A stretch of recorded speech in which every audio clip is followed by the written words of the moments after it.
इसमें आपका स्वागत है। आज हम बात करते हैं जनरल नॉलेज के कुछ महत्वपूर्ण क्वेश्चन के बारे में। तो चलिए दोस्तों स्टार्ट करते हैं। हमारा पहला क्वेश्चन है, आर्य बाहर से आकर सर्वप्रथम कहाँ पर बसे थे। मोस्ट इंपोर्टेंट क्वेश्चन पूछा गया है कि आर्य बाहर से आकर सर्वप्रथम कहाँ पर बसे थे। दोस्तों इसका राइट आंसर आएगा पंजाब में बसे थे। नेक्स्ट क्वेश्चन है, ऋग्वेद में कौन सा मंडल पूर्णतः सोम को समर्पित है। पूछा गया है ऋग्वेद का कौन सा मंडल पूर्णतः सोम को समर्पित है। इसका राइट आंसर आएगा नौवां मंडल समर्पित है। नेक्स्ट क्वेश्चन है फ्रेंड्स, प्रसिद्ध गायत्री मंत्र किस पुस्तक से लिया गया है। पूछा गया है कि प्रसिद्ध गायत्री मंत्र किस पुस्तक से लिया गया है। फ्रेंड्स राइट आंसर आएगा ऋग्वेद से लिया गया है। नेक्स्ट क्वेश्चन है फ्रेंड्स, प्राचीन भारत में निक के नाम से किसे जाना जाता है। पूछा गया है कि प्राचीन भारत में निक के नाम से किसे जाना जाता है। इसका राइट आंसर आएगा स्वर्ण आभूषण को निक के नाम से जाना जाता है।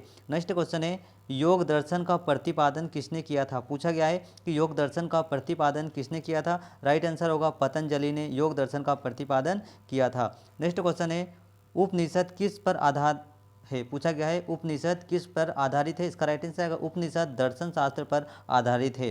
नेक्स्ट क्वेश्चन है, महाभारत का दूसरा नाम क्या है। मोस्ट इंपोर्टेंट क्वेश्चन है। पूछा गया है कि महाभारत का दूसरा नाम क्या है। जिसका राइट आंसर है जय संहिता है। दोस्तों महाभारत का पुराना नाम जय संहिता है। नेक्स्ट क्वेश्चन है, विश्व का सबसे बड़ा महाकाव्य कौन सा है। पूछा गया है कि विश्व का सबसे बड़ा महाकाव्य कौन सा है। इसका राइट आंसर आएगा विश्व का सबसे बड़ा महाकाव्य महाभारत है। नेक्स्ट क्वेश्चन है फ्रेंड्स, बौद्धों की रामायण किस ग्रंथ को कहा है। पूछा गया है बौद्धों की रामायण किस ग्रंथ को कहा गया है। इसका राइट आंसर आएगा बौद्धों की रामायण बुद्ध चरित्र को कहा गया है। नेक्स्ट क्वेश्चन है फ्रेंड्स, बुद्ध चरित्र की रचना किसने की थी। पूछा गया है और मोस्ट इंपोर्टेंट क्वेश्चन है। पूछा गया है बुद्ध चरित्र की रचना किसने की थी। इसका राइट आंसर आएगा अश्वघोष ने की थी बुद्ध चरित्र की रचना। नेक्स्ट क्वेश्चन है, महाविशास शास्त्र के रचयिता कौन है। पूछा गया है महाविभास शास्त्र के रचयिता कौन है। इसका राइट आंसर आएगा वसुमित्र है। नेक्स्ट क्वेश्चन है, कौन सी बौद्ध रचना गीता के समान पवित्र मानी जाती है। पूछा गया है कौन सी बौद्ध रचना गीता के समान पवित्र मानी जाती है। इसका राइट आंसर आएगा अभिधम्म पीटक मानी जाती है। बौद्ध की रचना में समान पवित्र अभिधम्म पीटक माना जाता है। नेक्स्ट क्वेश्चन है, योगाचार या विज्ञानवाद के प्रतिपादक कौन थे। पूछा गया है योगाचार या विज्ञानवाद के प्रतिपादक कौन है। इसका राइट आंसर आएगा मैत्रेयनाथ है। नेक्स्ट क्वेश्चन है, किसने कृष्ण को हेराक्लीज कहा था। पूछा गया है किसने कृष्ण को हेराक्लीज कहा था। इसका राइट आंसर है मेगस्थनीज ने कृष्ण को हेराक्लीज कहा था। नेक्स्ट क्वेश्चन है, इस्लाम धर्म के संस्थापक कौन थे। पूछा गया है और मोस्ट इंपोर्टेंट क्वेश्चन है, इस्लाम धर्म के संस्थापक कौन है। जिसका राइट आंसर है इस्लाम धर्म के संस्थापक हजरत मोहम्मद साहब है। नेक्स्ट क्वेश्चन है, मोहम्मद साहब का जन्म कब और कहाँ हुआ। पूछा गया है कि मोहम्मद साहब का जन्म कब और कहाँ हुआ। इसका राइट आंसर आएगा 570 ईस्वी मक्का में हुआ मोहम्मद साहब का जन्म। नेक्स्ट क्वेश्चन है, मोहम्मद साहब के जन्मदिन पर कौन सा पर्व मनाया जाता है। पूछा गया है कि मोहम्मद साहब के जन्मदिन पर कौन सा पर्व मनाया जाता है। इसका राइट आंसर आएगा ईद ए मिलाद उल नबी मनाया जाता है। नेक्स्ट क्वेश्चन है, पारसी धर्म का प्रमुख ग्रंथ कौन सा है। पूछा गया है कि पारसी धर्म का प्रमुख ग्रंथ कौन सा है। इसका राइट आंसर आएगा पारसी धर्म का प्रमुख ग्रंथ जैन अवेस्ता है। जैन अवेस्ता पारसी धर्म का प्रमुख ग्रंथ है। नेक्स्ट क्वेश्चन है, मिर्ज़ापुर ने बंगाल की गद्दी किस वर्ष छोड़ी। पूछा गया है कि मिर्ज़ापुर ने या मिर्ज़ाफर ने बंगाल की गद्दी किस वर्ष छोड़ी। इसका राइट आंसर आएगा मिर्ज़ाफर ने बंगाल की गद्दी 1760 ईस्वी में छोड़ी। नेक्स्ट क्वेश्चन है, टीपू की मृत्यु कब हुई थी। पूछा गया है कि टीपू की मृत्यु कब हुई थी। जिसका राइट आंसर आएगा 1799 ईस्वी में टीपू की मृत्यु हुई थी। नेक्स्ट क्वेश्चन है, गुलाम वंश को और किन नामों से जाना जाता है। पूछा गया है कि गुलाम वंश को और किन नामों से जाना जाता है। इसका राइट आंसर है गुलाम वंश को इलवारी, ममलूक तथा दासवंश के नाम से जाना जाता है। गुलाम वंश को इलवारी, ममलूक तथा दास वंश के नाम से जाना जाता है। मोस्ट इंपोर्टेंट क्वेश्चन है।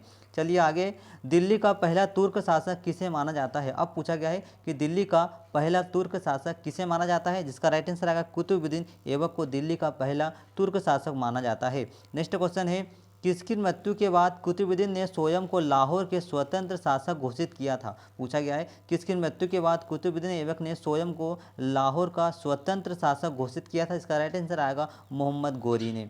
नेक्स्ट क्वेश्चन है, किस सेनापति की मदद से कुतुबुद्दीन ने बंगाल को अपने अधीन किया। पूछा गया है कि किस सेनापति की मदद से कुतुबुद्दीन ने बंगाल को अपने अधीन किया था। इसका राइट आंसर आएगा केमाजी रूमी के मदद से कुतुबुद्दीन ऐबक ने बंगाल पर अपना अधिकार जमाया था। नेक्स्ट क्वेश्चन है, कुतुबुद्दीन ने बंगाल का सूबेदार किसे नियुक्त किया था। अब पूछा गया है कुतुबुद्दीन ने बंगाल का सूबेदार किसे नियुक्त किया था। इसका राइट आंसर आएगा अली मर्दन खां को बंगाल का सूबेदार घोषित किया था। नेक्स्ट क्वेश्चन है कुतुबुद्दीन ऐबक को उसकी उदारता की वजह से क्या कहा जाता है। पूछा गया है कि कुतुबुद्दीन ऐबक को उसकी उदारता की वजह से क्या कहा जाता है। इसका राइट आंसर है लाख बख्श कहा जाता है। नेक्स्ट क्वेश्चन है कुतुब मीनार किसने बनवाया था। अब पूछा गया है कि कुतुब मीनार किसने बनवाया था। दोस्तों इसका राइट आंसर है और मोस्ट इंपोर्टेंट क्वेश्चन है कुतुब मीनार कुतुबुद्दीन ऐबक ने बनवाया था। नेक्स्ट क्वेश्चन है फ्रेंड्स कुतुब मीनार की ऊंचाई कितनी है। अब पूछा गया है कि कुतुब मीनार की ऊंचाई कितनी है। दोस्तों इसका राइट आंसर है कुतुब मीनार की ऊंचाई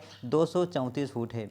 नेक्स्ट क्वेश्चन है दिल्ली में कुवैत उल इस्लाम मस्जिद और अजमेर में ढाई दिन का झोपड़ा किसने बनवाया था। जिसका राइट आंसर आएगा कुतुबुद्दीन ऐबक ने बनवाया था।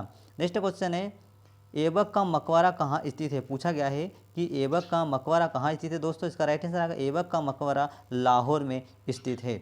नेक्स्ट क्वेश्चन है फ्रेंड्स कुतुबुद्दीन ऐबक की मौत के बाद किसे दिल्ली का शासक बनाया। पूछा गया है कि कुतुबुद्दीन ऐबक की मौत के बाद किसे दिल्ली का शासक बनाया था। जिसका राइट आंसर आएगा आराम शाह को दिल्ली का शासक बनाया था कुतुबुद्दीन ऐबक की मौत के बाद। नेक्स्ट क्वेश्चन है इल्तुतमिश को किसके शासक बनाया। पूछा इल्तुतमिश को किसने शासक बनाया था। जिसका राइट आंसर आएगा दिल्ली के अमीरों ने बनवाया था। नेक्स्ट क्वेश्चन है इल्तुतमिश को किसने शासक बनवाया था। इसका राइट आंसर आएगा दिल्ली के अमीरों ने बनवाया था। नेक्स्ट क्वेश्चन है दिल्ली की गद्दी पर बैठने वाला पहला इल्तुतमिश क्या था। पूछा गया है कि दिल्ली की गद्दी पर बैठने वाला पहला इल्तुतमिश क्या था। राइट आंसर आएगा बदायूं का सूबेदार वह इलवारी तुर्क था। नेक्स्ट क्वेश्चन है तुर्कान ए चह लगानी क्या है। पूछा गया है तुर्कान ए चह लगानी क्या है। तो राइट आंसर आएगा 40 तुर्क सरदारों का एक दल इसे इल्तुतमिश ने बनवाया था। नेक्स्ट क्वेश्चन है इल्तुतमिश के शासन में किसने पश्चिम उत्तर भारत पर आक्रमण किया था। जिसका राइट आंसर है मंगोल शासक चंगेज खान ने किया था। नेक्स्ट क्वेश्चन है इल्तुतमिश ने किसे बंगाल का गवर्नर नियुक्त किया। पूछा गया है कि इल्तुतमिश ने किसे बंगाल का गवर्नर नियुक्त किया। जिसका राइट आंसर आएगा हुमायूं को किया था। नेक्स्ट क्वेश्चन है किसे उज्जैन पर आक्रमण कर महाकाल का मंदिर लूटा। पूछा गया है किसने उज्जैन पर आक्रमण कर महाकाल का मंदिर लूटा था। दोस्तों इसका राइट आंसर इल्तुतमिश ने 1234-35 में उज्जैन में महाकाल का मंदिर लूटा था। नेक्स्ट क्वेश्चन है इल्तुतमिश ने कौन सी व्यवस्था लागू की थी। पूछा गया है कि इल्तुतमिश ने कौन सी व्यवस्था लागू की थी। इसका राइट आंसर आएगा एकता व्यवस्था लागू की थी। दोस्तों इल्तुतमिश ने एकता व्यवस्था लागू की थी। दोस्तों आपको वीडियो कैसा लगा कमेंट जरूर बताओ और आपने हमारे चैनल को सब्सक्राइब नहीं किया है दोस्तों तो सब्सक्राइब और लाइक जरूर करें। Thank you.